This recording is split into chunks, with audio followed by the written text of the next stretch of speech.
This channel does not promote any violent, harmful, or illegal activities. All content provided by this channel is meant for an educational purpose only.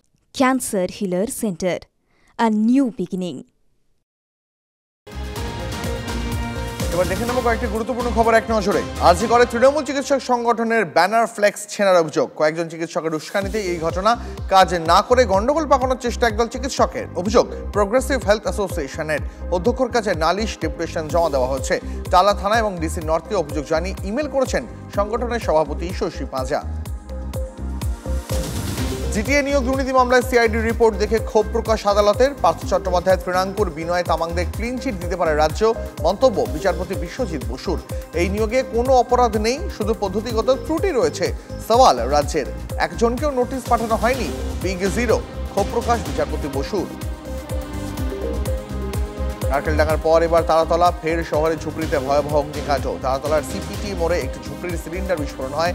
দ্রুতই পাশের ঘরগুলিতে সেই আগুন ছড়িয়ে পড়ে। ভস্মীভূত প্রায় 40টি ঝুপড়ি। পরিস্থিতি নিয়ন্ত্রণে আনতে ঘটনাস্থলে পৌঁছে দমকলের 6টি ইঞ্জিন।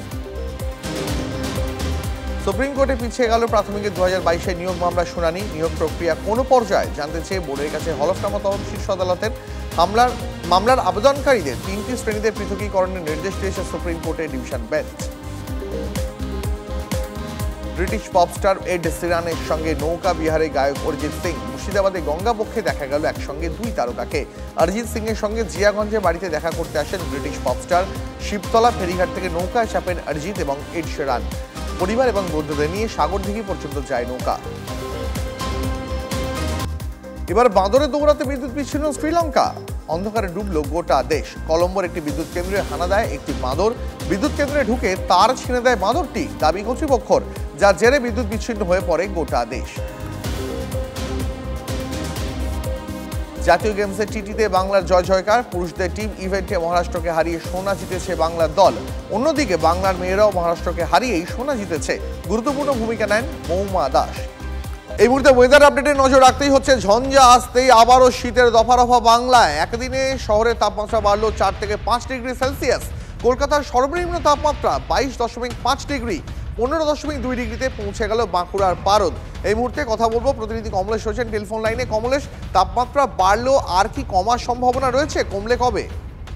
দেখো, তাপমাত্রা যা বেড়েছে, কালকে হয়তো আরো একটু বাড়তে পারে। তারপর 14 ফেব্রুয়ারি নাগাদ এই ঝঞ্ঝা চলে গেলে 14ই ফেব্রুয়ারি নাগাদ তাপমাত্রা আরেকটু কমতে পারে। এই যে ধরো আজকে কলকাতার তাপমাত্রা 22 ডিগ্রির উপর উঠে গেল, 14ই ফেব্রুয়ারি কলকাতার সর্বনিম্ন তাপমাত্রা 17 ডিগ্রি ঘরে ফিরতে পারে এবং জেলাতে বাঁকুড়া বা বীরভূম এই অঞ্চলগুলোতে আবার তাপমাত্রা 12-13 ডিগ্রিতে নামতে পারে, কিন্তু সেটাও সাময়িক। এবং সব থেকে বড় চেঞ্জ যেটা হবে, দিনের তাপমাত্রা গতকালই বাঁকুড়া বানাগড়ে 33 ডিগ্রি ছুঁয়ে ফেলেছে।